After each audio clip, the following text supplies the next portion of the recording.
So this is the tail vertebra from a dinosaur. It was found in Antarctica, and it's got a really, really interesting backstory. It's from a thing called a titanosaur, which is a sauropod. It's a big, long-legged, long-tailed, four sort of big stout legs type dinosaur, a bit like things like brontosaurus that people might be familiar with. This is actually quite a small bone in a way, and we think it probably would have been from an animal that was perhaps only something like 6 or 7 meters in length. But the biggest of the titanosaurs, and the name is a bit of a giveaway, they were actually the largest animals ever to live on land, and some were in excess of, say, 35, 36, 37 meters in length. So they are absolutely huge animals, and this is quite a small one by comparison. So of all the continents in the world, the dinosaur record of Antarctica is the sparsest. We have really only a handful of specimens known. So every record like this is valuable and it helps us put another piece in the puzzle of how these things were living and how they're moving around the planet at the time. And we now know it's the first dinosaur bone ever been found in Antarctica. This dinosaur bone was found 40 years ago by a Basque geologist called Wright Thompson, and he was on James Ross Island in Antarctica. Someone said he's the man who put the date on the Antarctic Peninsula, so he worked out the age of the rocks, basically, in this part of Antarctica.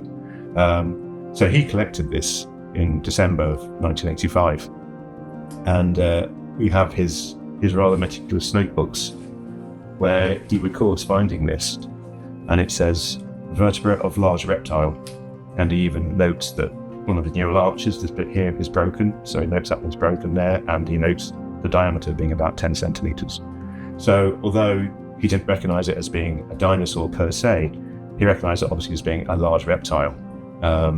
So he was also finding some marine reptiles and large shark vertebrae and shark's teeth and that kind of thing. So he was noting those in his notebook and then collecting them, and we have those in the collection today here at Bass.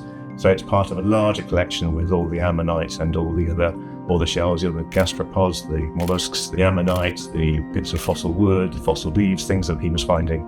It's all part of a big collection, and it tells us what the environment was like at the time. So as part of my job as collections manager, I was looking through the geology collection here at Bass, and I happened to see this, and my background is in vertebrate paleontology, so things with backbones. So once I had convinced myself that this was the tail vertebra from a titanosaur, I contacted Professor Paul Barrett at the Natural History Museum, who's an expert in specifically herbivorous dinosaurs like these titanosaurs. So dinosaurs have been found in Antarctica before, and we know a few Antarctic dinosaurs. Some are complete enough that we can give them species names and identify them quite confidently. Some are rather more fragmentary, and this one here is one of the fragmentary ones. It's just a single bone. But because we can work out what kind of dinosaur it came from, one of these titanosaur sauropods, that gives us extra information about how these things were distributed around the southern continents. So titanosaurs, their sort of homeland, if you like, was South America, but they spread out from there to other southern continents and beyond. So because Antarctica at the time wasn't covered in ice, it was a sort of heavily forested area, it was warm, it was temperate, like the rest of the planet, it would have acted as a sort of corridor for titanosaurs to get from South America to New Zealand and maybe even to Australia. But we do have some similar dinosaur bones to this that are found in New Zealand. So it could well be that this animal and the ones from New Zealand perhaps have a sort of common ancestry which came through Antarctica from South America. So it just helps us put another piece in the puzzle.